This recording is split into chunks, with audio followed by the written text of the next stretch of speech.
Good day, Thomas Jefferson Hour podcast listeners. And as always, thank you for listening. We so appreciate it. And thank you to those of you who have decided to support the show. You can do so by going to jeffersonhour.com, click on donate.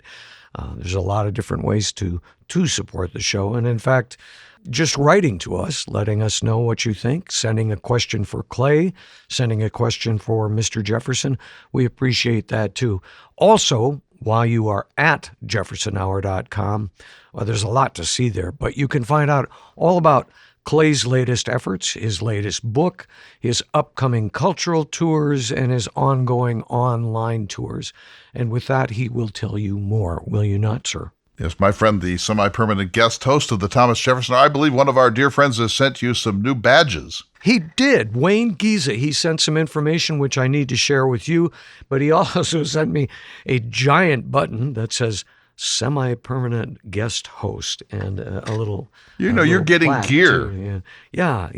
I guess you have a better spirit. I asked for ranches and jeeps and land sales and gifts, and people actually send you stuff. Yeah. All right, so well, they like Jacob. me. They like me. It. That is certainly true. And they know I'm not really a guy. I'm just what did you call it? A bot? A bot. Yeah. You're a bot. But, I should say... Thanks, Wayne. I'm also apologizing for my lifelong attack on the musical Hamilton. I went to see it with my daughter in London last week, and it is spectacular. It has to be said. Jefferson comes off as kind of a ninny. And well, he kind of wasn't he? I mean, he was not. No, but he was odd. He was an odd duck. Yeah, I do think he's odd. I think he's very well portrayed in the John Adams miniseries, where I see him sort of as the Cat in the Hat. But anyway, we went. We loved it. The staging was magnificent. The music is great, and of course, seeing it on a London stage with George III on the London stage was a special kind of wonderful irony. So apologies for all of that. I do believe that Hamilton was a ruinous force in American life, but that's another question for another time. Jay Costa is interesting. He's a conservative. Yeah. He's a Gerald R. Ford non-residential scholar at the American Enterprise Institute. He's written for the National Review. He's written for Real Clear Politics. He's got a book that I think is a fairly partisan book, Spoiled Rotten, How the Politics of Patronage Corrupted the Once Noble Democratic Party. But this book on Madison is filled with really extraordinary insights, and he was fun to interview, didn't you think? Yeah, he's a great conversationalist. And I sincerely got the impression at the end of the conversation that he enjoyed it. He had a great time, and he was just full of energy and wanting to share these ideas and these thoughts and these things he discovered about Madison. So yeah, it was a great conversation. So Madison is such an interesting figure, the fourth president, Jefferson Secretary of State, brought the Virginia Plan to the Constitutional Convention, collected and saw the Bill of Rights through the first legislature in America, and also saw Jefferson's Virginia Statute for Religious Liberty through the Virginia legislative process. He's a politician who knows how to do floor work. He's like a whip that can keep people in line and build a majority coalition for important pieces of state and national legislation. He's masterful, but he's usually seen as sort of colorless and in the shadow of Thomas Jefferson. And I think that Jay Costa does a really good job of bringing him out from that shadow and sort of observing Madison's capacity to manage Jefferson. Yeah, I agree, and so we're both in agreement. We give this book a Jefferson Hour stamp of approval and encourage our listeners, if they're interested in James Madison, they might want to pick this up. Let's go to the show, but before we do, you've got a John Steinbeck cultural Steinbeck, tour March 14th out through 20th in the Monterey and there's still Peninsula. Some available. Just a seats. few. We want to fill this. It's so much fun. We read Steinbeck. We talk about Steinbeck in the morning in this beautiful hotel. We have spectacular meals, almost too good.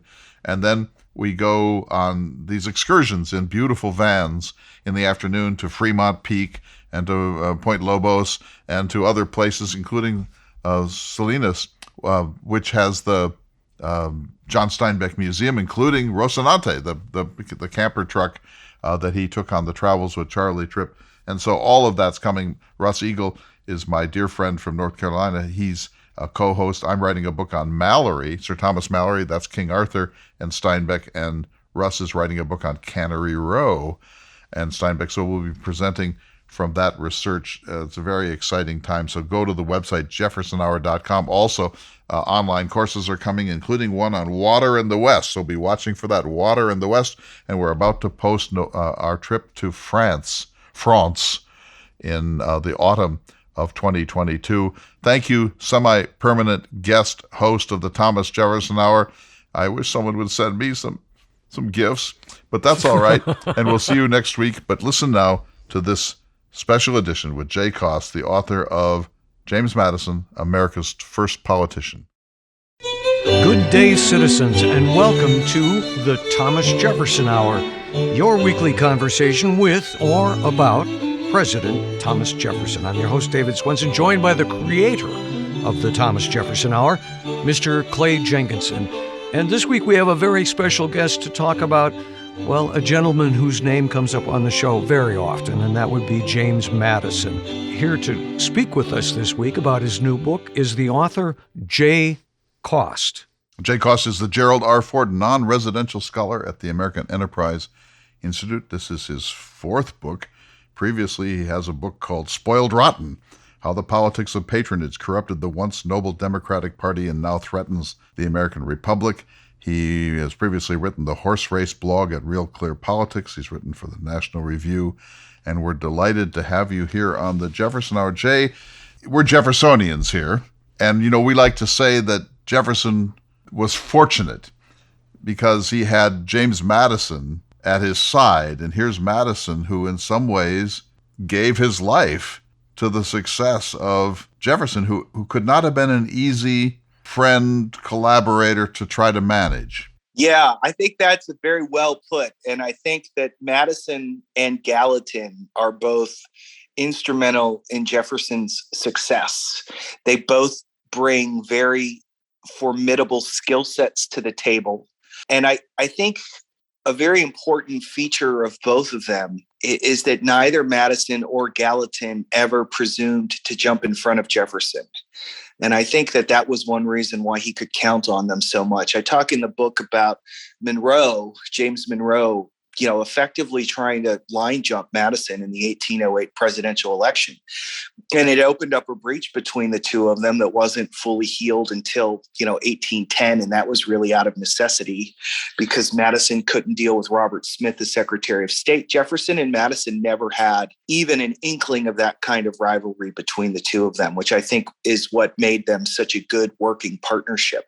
Yeah, and that 1808 election is fascinating to me because the radical Republicans wanted Monroe, and they were a little disenchanted with the more somber Madison. And so Jefferson wrote one of his famous Jefferson letters saying, I see before me the possibility of a conflict between two people I greatly admire. You know that letter. And he was able to talk Monroe off the ledge and let Madison have his first run at the presidency.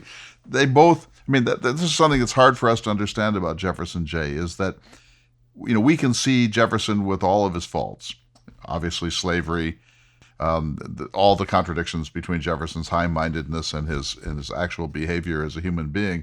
But these other people, like Madison and Monroe, found some deep, deep admiration for Jefferson that goes beyond reason. How do you account for that sense that they felt that they were in the presence of somebody who was larger than any political calculation? I think that a lot of it would have to do, from Madison's perspective, Jefferson being the author of the Declaration of Independence, but I also think Jefferson's systematic revisal of the laws after the colony won. It's effectively the colony becomes self-governing in 1776. And Jefferson proposes this systematic, sweeping revisal of the laws. And I think a good illustration of the complementary nature of Madison and Jefferson is that it was Jefferson who wrote the statute on religious freedom, but it was Madison who actually got it enacted into law. And I think that sort of speaks to their political connection. But Madison was would often write letters to Jefferson where he would disagree with him, or he would offer ideas that were not really consistent with Jefferson. So I'll give you an example of that. As the Constitutional Convention was wrapping up, Madison writes this letter, this very bitter letter to Jefferson. It's like dated September 14th, 1787. So we haven't even gotten the signing date. And Madison basically says, oh, this thing's going to be a disaster. It's not going to corral the states. We need the convention gutted my best idea, which was the veto of the state laws. And these are things that Jefferson would not have agreed with. Jefferson and Madison ideologically, at least in 1787, are going to have very different views on how centralized power should be.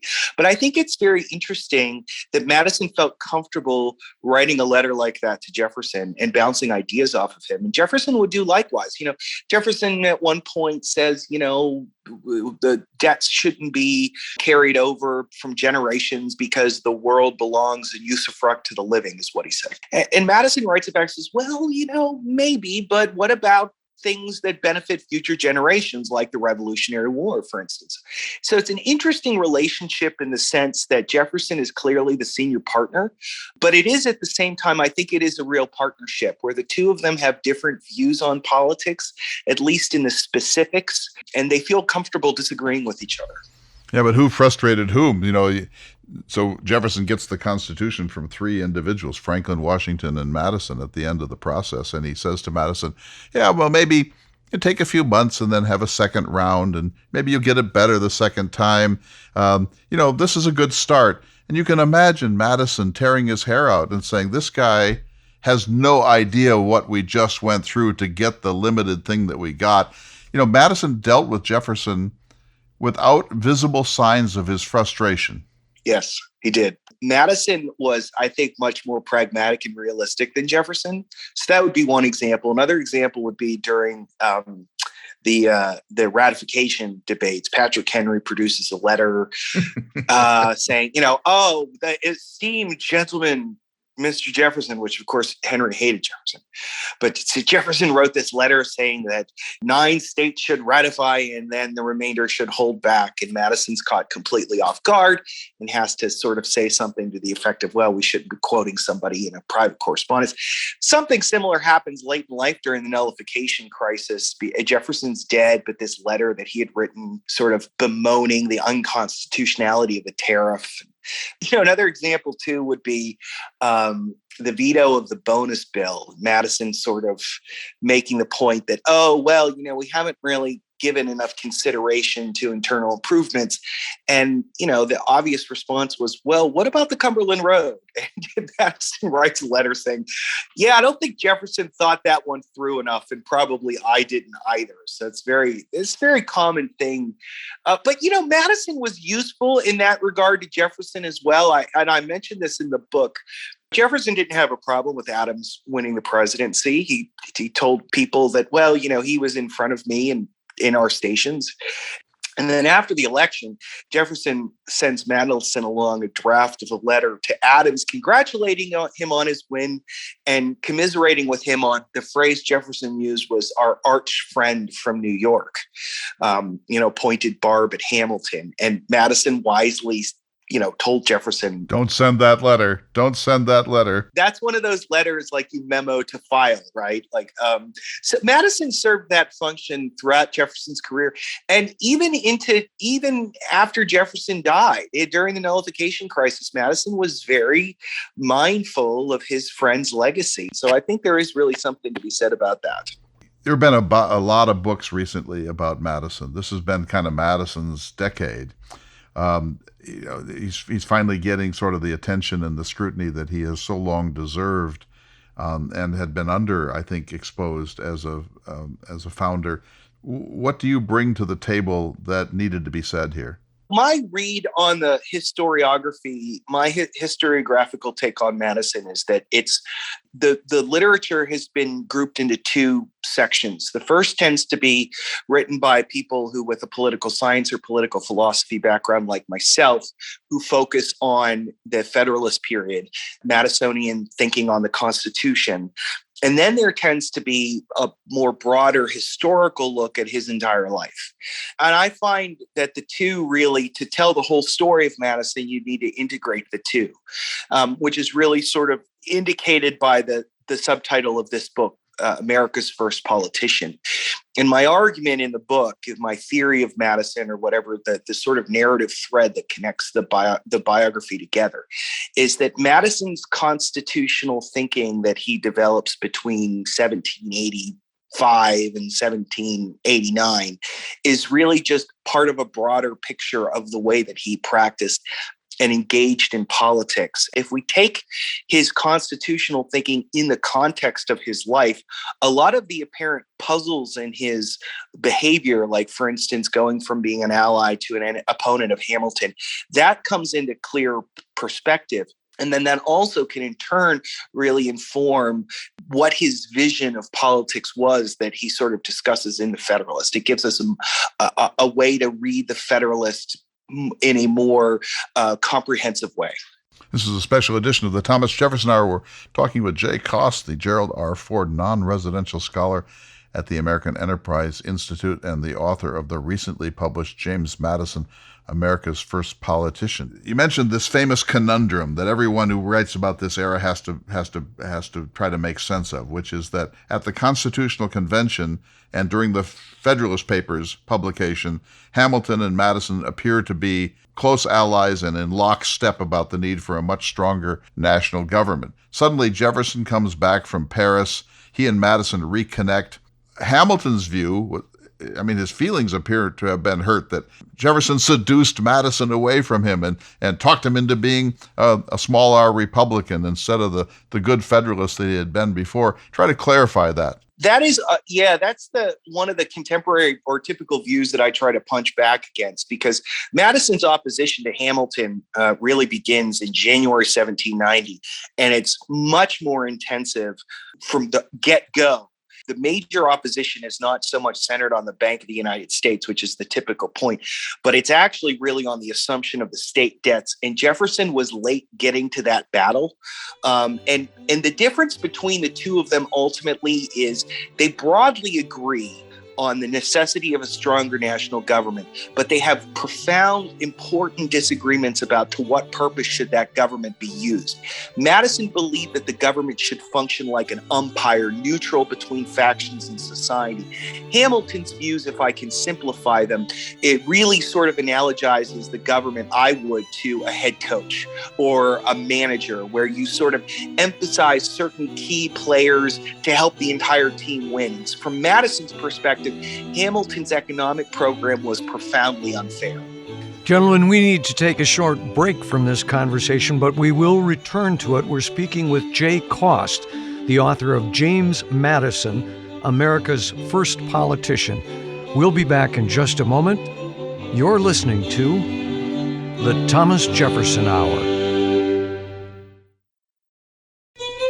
Welcome back to the Thomas Jefferson Hour, your weekly conversation with or about President Thomas Jefferson. This week's conversation is about James Madison, the new book written by Jay Cost, James Madison, America's First Politician. And Jay, you are speaking to an audience on the Jefferson Hour that should be reading this book. I have to compliment you. I thought it was very well written, very readable. I enjoyed it very much. I want to go back to the book and start with the preface. You write, Madison was, of course, a single person, a brilliant and deep thinker who made careful arguments about what Republican government should look like. Could you talk about that? Yeah, that's sort of a pushback to this kind of accusation or belief or suspicion that Madison was inconsistent. And I don't think he was. I think he was inconsistent in some ways, I should say, particularly his understanding of the Constitution, which is very ironic because he's known as the father of the Constitution. But I think it becomes very hard to find a clear constitutional hermeneutic where he would apply, this clause means this thing. I think that different clauses in the Constitution would mean different things at various points in time. So that, I think, is the one real inconsistency in his career. He's a difficult person to understand, in part because he was in politics, I mean, an extraordinary amount of time. His first political action occurs in 1776 at the Virginia Convention, where they write the state's constitution. And then his last big moment in politics is jumping into the nullification crisis in 1829. This is an extraordinarily long career in politics. It's a very momentous period as well. I mean, this is not a sleepy 50 years of politics. And so I don't think that you can look at somebody like that in a straightforward manner. You need to appreciate the evolution of time, but also somebody as important and intelligent as James Madison, I think you need to look underneath the surface of whatever issue position he happened to take, because his issue positions were informed by deeper beliefs that were contextualized in the moment. So I'll give you an example of what I mean by that. He opposes the Bank of the United States in 1791, believes it's unconstitutional. So that later on, he's going to flip-flop on that. There's no doubt about it. But the Bank of the United States in 1791 was going to be targeted to a very narrow slice of American society, primarily sort of the merchants in the eastern cities, Philadelphia, Boston, New York. 1815, on the other hand, he supports the Bank of the United States, the renewal of the charter. So what's the difference? Well, there's a couple differences. The first is that the bank by that point had become broadly based, in large measure because of the work of Gallatin as Secretary of Treasury and the necessity of having a bank in the South and the West. Their economies had suffered the most during the War of 1812 because of the absence of the bank. So from Madison's perspective of the government being fair and neutral between factions, the bank goes from not making sense to making sense. Also, he believed that the government should have a more direct say over the bank. So the second bank has government appointed members of the board. So these are the sorts of illustrations of, if you just sort of take a shallow view of it, you say, oh, well, there's flip-flopping here. But if you look underneath and see his politics as being centered around balance, neutrality between factions, and more importantly, I think, the idea of justice, that the political process itself is supposed to distribute justice to factions. So the bank becomes a more just, fair program. But also, when you look at his broader economic program after the War of 1812, it's incredibly well balanced. It's the sort of kernel of what would become the American system, balancing a Bank of the United States with a mild protective tariffs and internal improvements. So the government is engaging in an economic program that's going to do justice to the different factions in society. And I think that's one illustration of the seeming contradictions that appear throughout the sort of historiography of Madison. Actually, when you look closely, most of them can be ironed away. I bring that up because also in the preface, you talk about other biographers who have been aggressive in breaking his life into discrete, manageable chunks. But you didn't do that. I mean, there's a certain point at which you have to, because he lived so long. But no, I entered this biography, this sort of endeavor, thinking that there was a core essential Madison and trying to find the through line. And I think I did reasonably well, but I do think there's a through line that you can start with if you go back to 1776 and look at his opposition to the established Church of Virginia, all the way through the nullification crisis, there's a belief that well-organized politics will do equal justice to factions in society, and that's the purpose of government, not just the judiciary, but also the legislative branch as well. The political process is supposed to do justice. Before I hand this back to Clay, I want to read what was really a favorite paragraph of mine from the book, and it also comes from the preface. You wrote, "Philosophers since the beginning of Western civilization have been confounded by a riddle embedded deep within human nature. People cannot create justice among themselves spontaneously. We are too selfish to place the needs of our neighbors or our community ahead of our own desires. This is the primary task of the state, to act as a neutral third party to settle our disputes and promote our common interests, because we cannot do so on our own." In other words, we all need government, and Madison was a master at creating it, right? Yes, I would say so. And I think many respects, insofar as I call it the essential problem of government. I don't think it's solvable, but boy, he really did a good job, I think, in many respects. His ideas of politics being the solution, of well-organized politics as being the way to secure justice, it's an impressive intellectual accomplishment that in many respects has been realized in this country. It's really extraordinary. That you were sort of channeling your inner Oresteia there, from ancient Greek, that there's lex talionis, people want revenge, there's vendetta codes, the Furies get to us, but we create a system to channelize and chasten those energies and to produce social justice. So it's not just government, it's the collective. It's all of us working, understanding that there are things beyond individual passion. I want to turn to the Constitutional Convention for a moment. The usual dichotomy is big state v. little state, and of course we're stuck with that now. But Madison said that's not really it. The real dichotomy is North v. South, slave v. industrial New England. He saw what others there didn't see. He saw that the fissure line was already being developed, and it was only going to grow much worse in the course of American history. And he and Jefferson had worked out their factional balance theories and so on, the expanded republic and all the rest of it. But you will acknowledge that on this one, the factions couldn't balance each other out. Eventually, the system just had to break down. Yes, I think that's the problem with the Madison system of government is that the South, a Republican system of government, the South was just deeply, profoundly anti-Republican. The South was essentially asking for a denial of self-government for a faction within society. The enslaved population were Americans who were, systematically excluded on the basis of birth and genetics from participating in government. And I think that as the rest of the country becomes aware of this, it just becomes intolerable. But, I also think, Jefferson and Madison are both of the attitude, Madison certainly is, that slavery is a problem that hopefully will just be dealt with in the future and disappear. And one of the challenges is that the development of the cotton economy, because the cotton economy, there's an enormous difference between slavery in, say, 18 or 1782 versus slavery in 1832. The cotton economy is just such a game changer and ends up, really kind of gunking any efforts to economically integrate the South.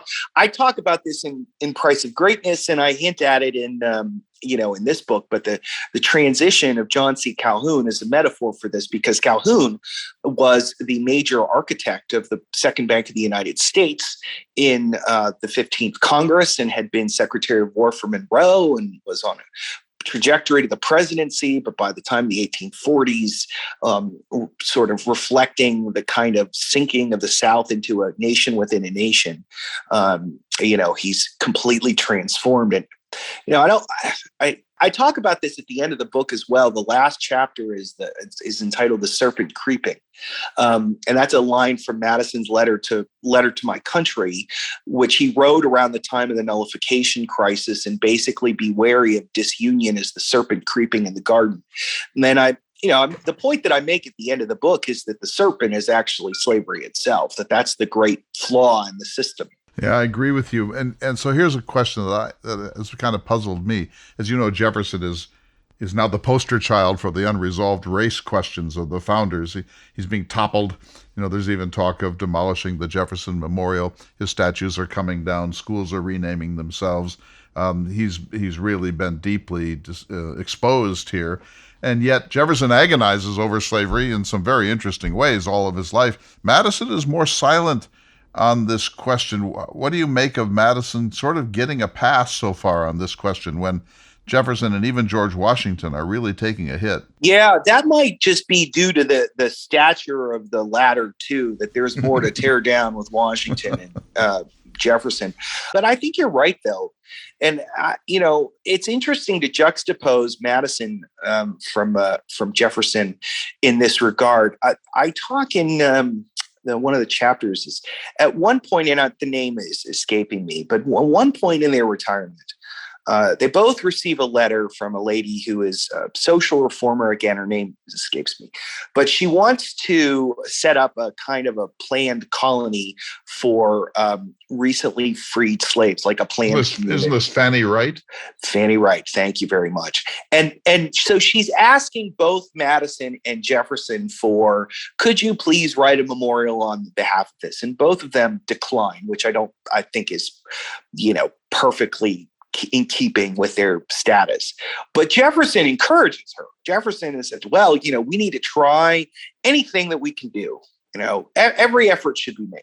Madison seems to go out of his way to pour cold water on the idea, like, oh, this isn't going to work. And, there's just too many differences and it'll leave a gap in the field of labor in the South. And Madison's views on slavery are interesting in this sense, is that both he and Jefferson recognized that they were wrong.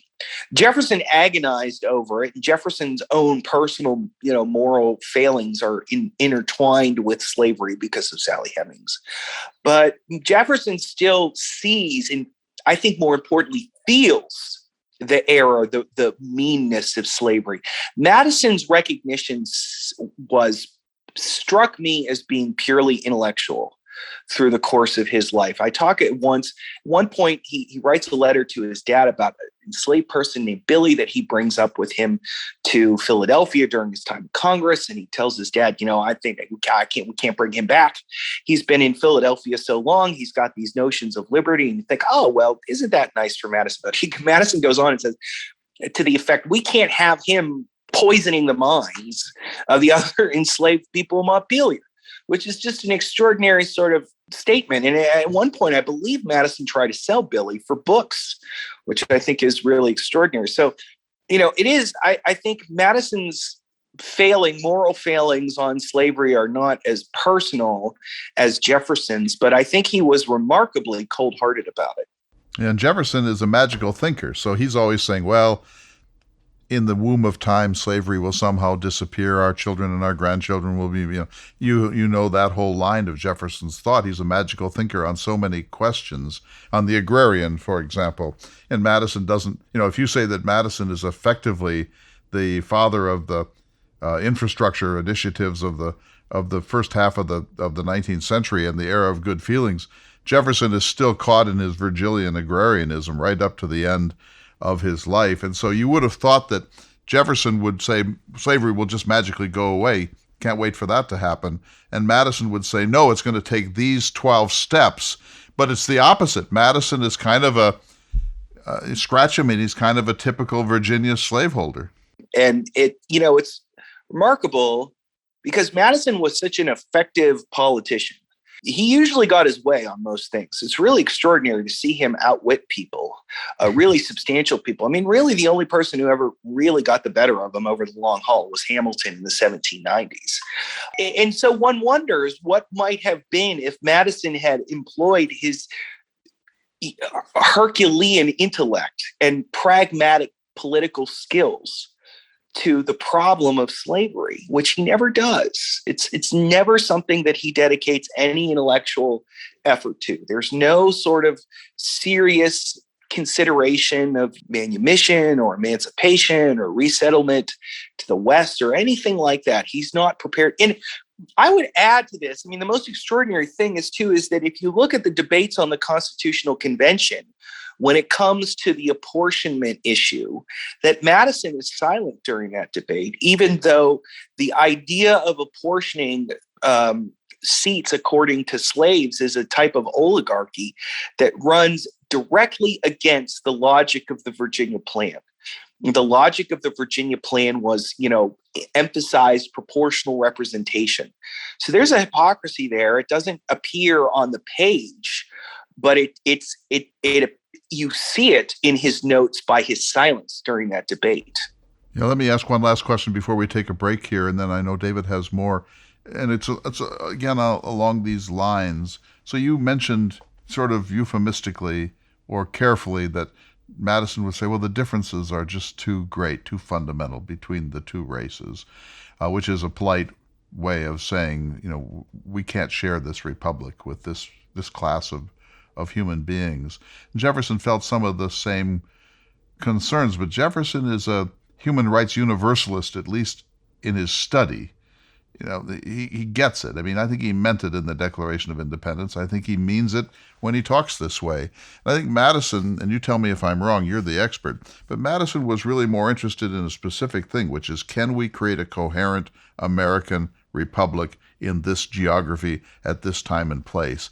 And I don't think he wanted to be distracted by the problem of slavery. I think he was willing just to say, that's a whole different category of human problems, and we can't have a republic that even attempts to be a biracial system. So let's just not pretend that we're going to treat this class of people in the same way that we're going to treat our fellow white citizens. Yeah, I think there's something to that. I would modify it, though. I agree with you that I definitely agree with you about Jefferson being sort of a universal thinker, very much a man of the Enlightenment, sort of thinking about all manner of human questions. Madison, on the other hand, is much more telescopic in his approach to things. He likes a good problem, I think, is sort of Madison's view. He wants to get his hands on something. And I think you're right that slavery was not a problem that he was interested in. And so instead, I think what we see rather is actually a lack of consistent views that he has with regard to enslaved people and whether or not they're inherently incapable. So, like, for instance, he does say something to the effect of, in his letter to Fanny Wright, that African Americans are genetically inferior. But at the Constitutional Convention, he talks about slavery as being based on what he calls the mere distinction of color. He goes to New York on that famed trip up in 1790 or 91 with Jefferson, and they find an African-American farmer. Madison's very impressed with him. So I think he goes back and forth because I don't think it's really something that was ever on his mind. One thing I would add as well is it's worth mentioning that Dolly Madison is interesting on this point as well, because Dolly is a Quaker and her father was a convert to Quakerism, and he was from the South. He freed his slaves, moves the family up to Philadelphia to become, I think, a soap manufacturer. He goes bankrupt and dies, but Dolly leaves the Society of Friends and integrates perfectly back into Virginia society, which I think says something about her conscience on this issue as well. I'm so glad you brought up Dolly. I have a couple of questions about her. Right now, we need to take a short break. We'll return to the subject of Dolly Madison in just a moment. You're listening to the Thomas Jefferson Hour.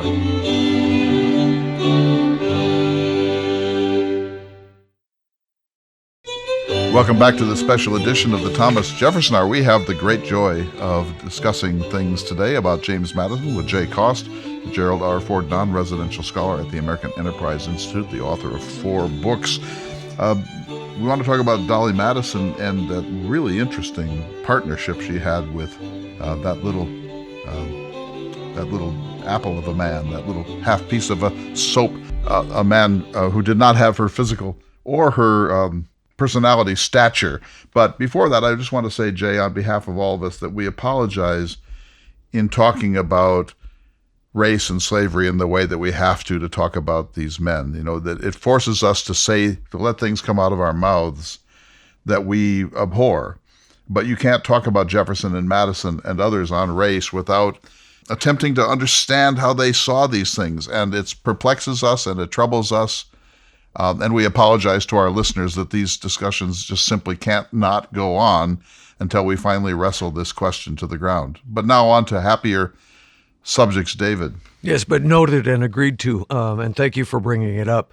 Jay, in your chapter 11, you write about Dolly a bit and about her importance, and you write that she had tremendous political instincts, but you also write about how she transformed the White House and that the Madison White House was really the exact opposite of the Jefferson White House. Could you talk about that? She was extraordinary.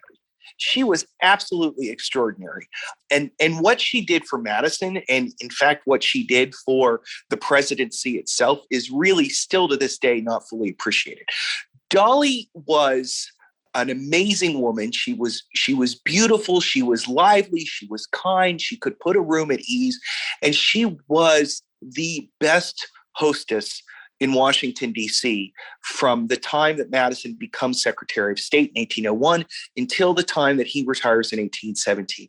And the importance of this from a political angle is easily overlooked today because Washington, D.C. is kind of a fun, happening city. But in the early 1800s, there was nothing there. And so you would have all of these men from Congress sitting around in boarding houses, politics. There was nothing to loosen anybody up. And so Dolly, by inviting members of Congress over and diplomats and throwing parties, is able to cultivate a political following for her husband. And this is especially important because, as you referenced, Jefferson didn't like to throw parties like this. He didn't like soirees. And Dolly's parties had ice cream, they had card games, they had music and dancing, they had alcohol. It was lively, and it was good for James Madison, because his whole life had been not a particularly sociable in large groups. He was, I think, Theodoric Bland's wife remembered him as a stiff, gloomy creature back in the 1780s. But with Dolly, he loosened up and actually had a reputation in the 1800s for being a good dancer, go figure. And Charles Cotesworth Pinckney, who is the Federalist candidate in 1808, commented on this, said, I might have been able to defeat James Madison. The problem is that I was running against James and Dolly. Because again, the thing to bear in mind, especially in the 1808 election, where this is a time where the nomination process is going to be housed within Congress, the Congressional Caucus, and members of Congress are going to have a lot of influence on their constituencies back home. So the fact that Dolly was so effective in sort of managing that, especially also, I would add, that it was frowned upon to actively campaign. So campaigning for office had to be kind of done indirectly, which she was just perfect at. You talk about, the White House when Jefferson was there, it was drafty, it was unfinished, the roof leaked, and Dolly wanted to change all that. Jefferson liked the one-on-one dinner parties. He didn't want, as you say, the big soirees, but Dolly did. So I have a bone to pick with your man, Madison. I'm a Meriwether Lewis scholar. So Lewis and Jefferson had a very interesting relationship. Jefferson retires, and of course it's Jefferson, so he washes his hands of the whole thing and says he's not going to take any newspapers, and he's only going to read Thucydides, and he's only going to garden, and so on. Meanwhile, Meriwether Lewis gets at odds with the War Department, and he's in danger of being recalled, and Secretary of War Easton writes to Lewis out in St. Louis and says, "You're really in trouble for your vouchers. And by the way, the President of the United States agrees with me. If Jefferson had still been president, he would have protected Lewis. But Madison did not have the same interest in the West that Jefferson did he?" No, he did not. And I think that's probably because Madison was not we talked about this before, that Madison was not the dreamer that Jefferson was, which is not to say Madison was uninterested in the West. He had, believed that there was a need for Western settlement. He was sort of the belief that human populations would eventually eat their food supplies, and so there would be continuous, and yes, exactly. So it's continuous, unending misery, and that the West would ameliorate it. He had a pragmatic streak about the West. So Jefferson, after the Louisiana Purchase, is contemplating a constitutional amendment, and Madison sort of says no. And John Quincy Adams, in his diary, had a conversation with Madison over this, and Madison said we'd leave it. Quincy Adams quotes him as saying, "We'll leave it to the candor of the American people." So in other words, if the people think we violated the Constitution, they'll vote us out of office. So Madison's very pragmatic in that sense. But no, I would say that Madison is not much of a dreamer with respect to the West. And I also think that Madison's presidency is just embroiled with the question of the problem of being caught between Britain and France really dominates his presidency until 1815. And it doesn't go well until suddenly the whole problem just completely disappears. So, that's about the best I can say for his lack of defense for Mr. Lewis. Poor Lewis, because it's a long way from St. Louis to Washington, D.C., and Lewis was having to make some very difficult decisions out there and spend money without proper congressional or War Department authorization. And Jefferson would, Jefferson, who can live with debt pretty easily, at least in his private life, would have said, well, we can probably smooth this thing over. But the War Department wasn't going to smooth it over. And the president, Madison, apparently was aware of this. And he said, let's get tough with Lewis. And it precipitated Lewis's last journey, which led to his death on the Natchez Trace. And so I always wonder, in American politics, we have this discontinuity. Every 4 or 8 years, there's a break. And what slips between the cracks between administrations is often a very interesting problem in American life. And you see some of it. Jefferson leaves office just in time to let Madison handle all of the unresolved issues with Britain and France that have been building up for 15 years. Yes, and Madison is left basically holding the bag. But in fairness to Jefferson, it was.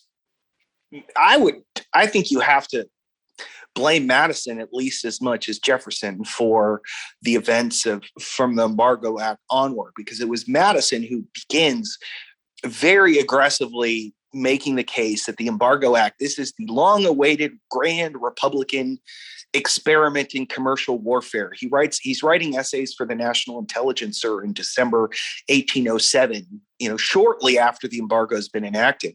Oh, here it comes.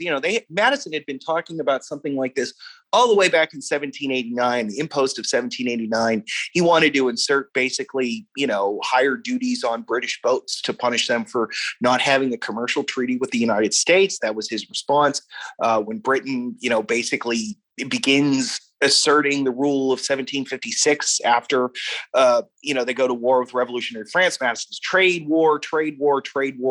And here we go. The Embargo Act, which was not intended to be that, it really transforms itself into this trade war, and it's a complete disaster. And Jefferson usually gets the blame for that, which of course I think he should get the blame as president. But I think it's important to bear in mind that really Madison was right with him all the way, if not actually leading the charge of sort of, yes, this is what we will do. We will use the embargo. Rather than use it as a temporary measure to get our boats off the high seas, we will use this as a way to punish the British. Jefferson and Madison would be proved right in the long run that the world needs us more than we need them, and that our economy was so strong that people would have to conform, etc. But it was a little early for that. This was their pet view. Economic warfare was for Jefferson, a peaceful alternative to bloodshed. For Madison, a great tool in geopolitical strategy. But I think Madison was the architect of that more than Jefferson, don't you? I do. And I think this is where you can especially blame Madison, in the sense that the Embargo Act was not a well-tuned measure for their endeavors. What they should have done is a non-importation act or something like that. The problem that they run into, the basic premise that they had was that Britain needs our food more than we need their, teacups or whatever. And let's assume, for the sake of argument, that that's correct. An embargo, a complete shutdown of trade with Europe, is not the solution. What they should have done is continue to sell grain and sell food and cotton to Great Britain, but put an embargo on imported goods. And that would have maximized pressure on British merchants, and therefore, get the Whig Party in Britain more on the side of the Americans. That's not what they do. They don't really do that. They don't propose that until Macon's Bill number 1 in 1810.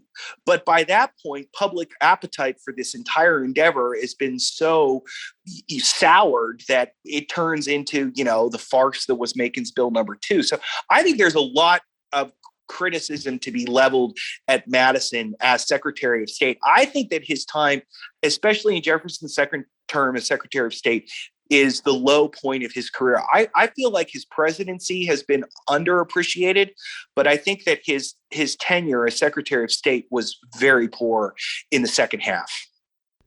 There's a number of things in your book that jumped out to me. One that I was hoping I could get you to comment on.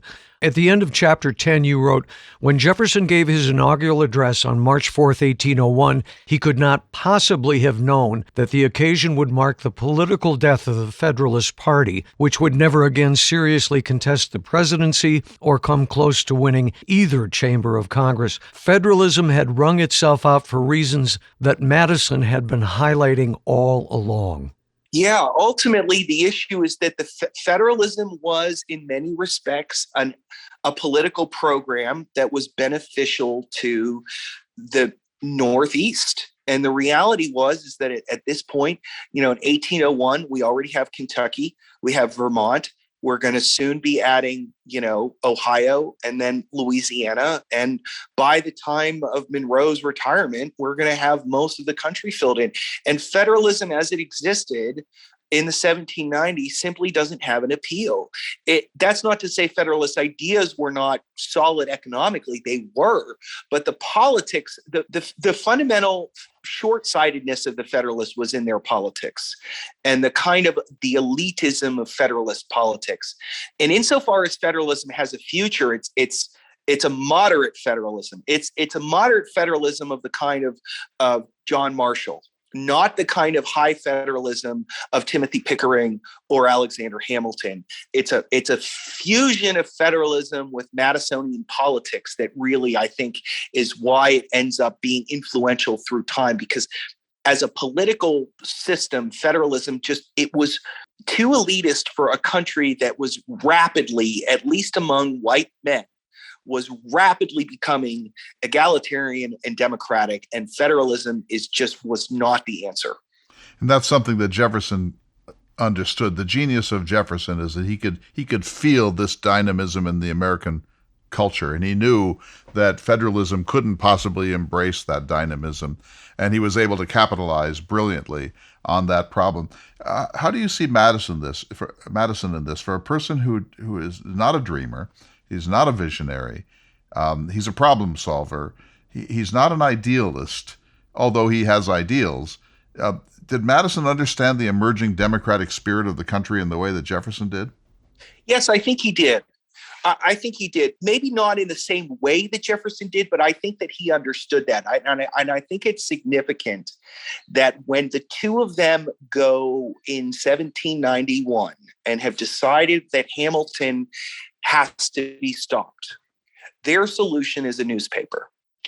Their solution is to take the case directly to the American people, so to speak.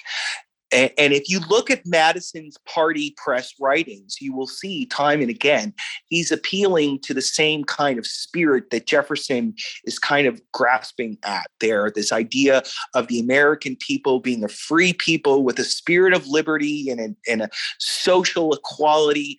And his party press essays from 1791 and 92 basically amount to a warning to this people that Hamilton and the Federalists are hiding behind George Washington and trying to snatch away free government from them. And I think for Madison to decide upon that as a solution required him to have a kind of faith in the people. You're right. He was not the idealist that Jefferson was, but I do think Madison had a very deep, profound commitment to the idea of the Republican principle of majority rule. And the rule of the people, if organized properly, could be benevolent.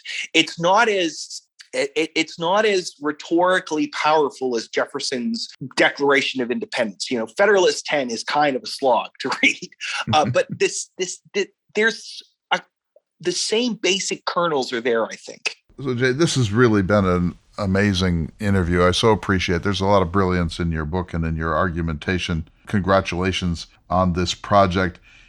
Just for a minute, project Madison forward to the madness of 2021. How would he help sort this thing out? I would say that Madison, if he had anything to offer us, I think it would be a reminder of what politics is supposed to be. That politics is the venue by which the diversity of the American people are supposed to discover mutually satisfactory compromises. And that politics is not supposed to be what Teddy Roosevelt, 1912, we stand at Armageddon and do battle for the Lord. Madison would be aghast at that. He would say, you're missing the point. This is not holy war. There is no destroying opposing factions in society. There's no final triumph. Politics doesn't end. It continues. And it's ultimately about finding common ground. And I think Madison, he would ask us, is that what you're trying to do in politics? And I think today, unfortunately, I think the answer is no. I don't think that people in politics, in government, in Congress, the people who are most engaged in politics, the people who pay, and the small dollar donors on both sides that finance politics, is that really the spirit in which they approach political questions? I don't think it is. And I think that that would be Madison's greatest sort of reminder to us about what politics is supposed to be. A perfect way to end this spirited interview with Jay Cost. Jay, your book, James Madison, America's First Politician, is doing well. We wish you every success. We hope you come back and become a regular contributor to the Jefferson Hour. Well, that would be a real pleasure. This has been such a great opportunity. Thank you so much for having me, and it's such a great conversation. We'll see you all next week for another important edition of the Thomas Jefferson Hour. The Thomas Jefferson Hour is brought to you each week by Dakota Sky Education. The program is distributed nationally by Prairie Public. President Thomas Jefferson lived from 1743 to 1826, and this program presents his views. President Jefferson is portrayed by the award-winning humanities scholar and author Clay S. Jenkinson. To obtain a copy of this or any show for a $12 donation, please call 701-575-0727. This program is also available online at jeffersonhour.com and on Apple Podcasts.